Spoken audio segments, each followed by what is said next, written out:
So I often have been working with and writing about very dark spaces, which make me quite a difficult person to live with. So not easy for my family during those times. Um,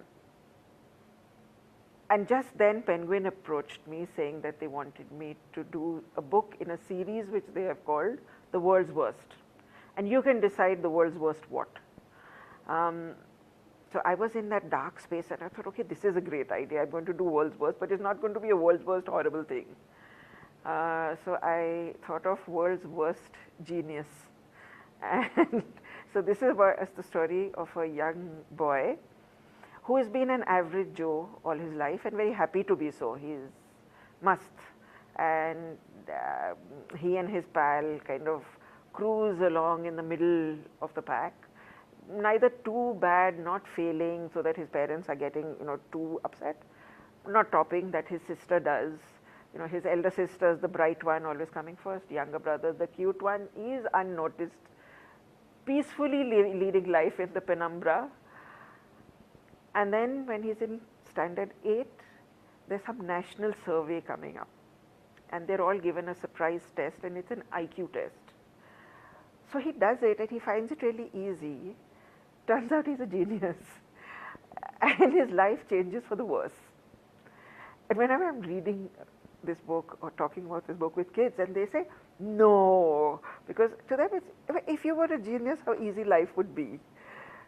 But not in this kid's case. He really struggles through his life because he's suddenly sort of diagnosed as a genius, and to him it really is an illness. And what happens to all the adults who want to live out their failed fantasies through the genius boy? So he kind of suddenly has the burden of responsibility of other people's fantasies and ambitions being visited upon him, and he's supposed to achieve all these.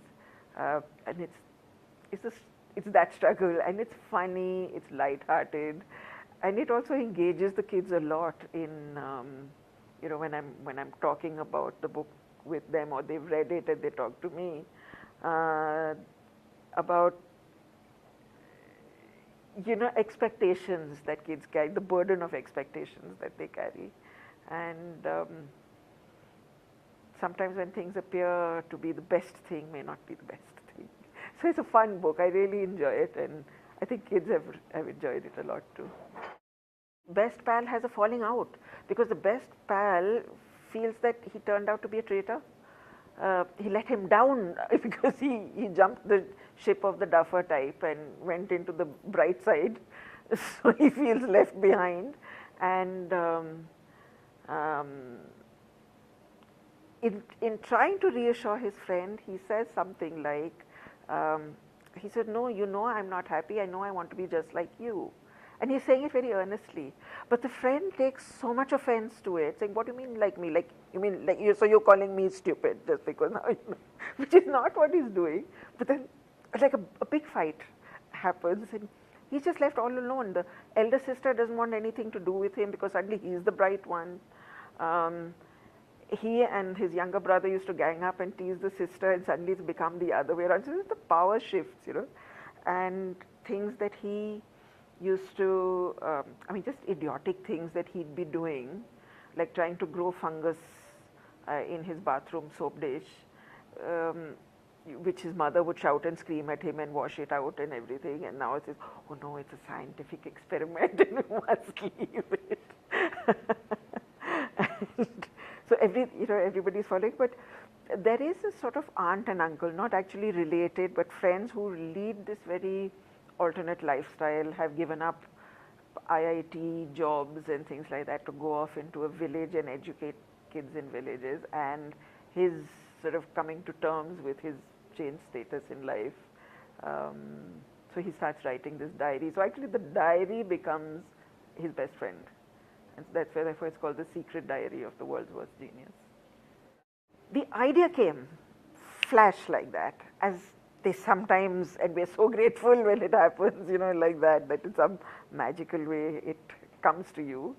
As did my other book, Wingless, where again I was writing this very dark book, and I did want to write a book on special need and disability, but I wanted to write a light-hearted book, and I thought, you can't write a light-hearted, funny book about disability. The two don't go together. But then Wingless came to me, and magically both those things fitted into one, between the covers of one book. So Genius came to me in a flash of genius. It was the resolution which I got stuck with, not being able to reach, so okay, so now his life is going steadily, rapidly downhill, and he's hating it and everything, but suddenly I found that this kid was just really whining and getting on my nerves, and I thought, okay, yeah, enough already, I don't care.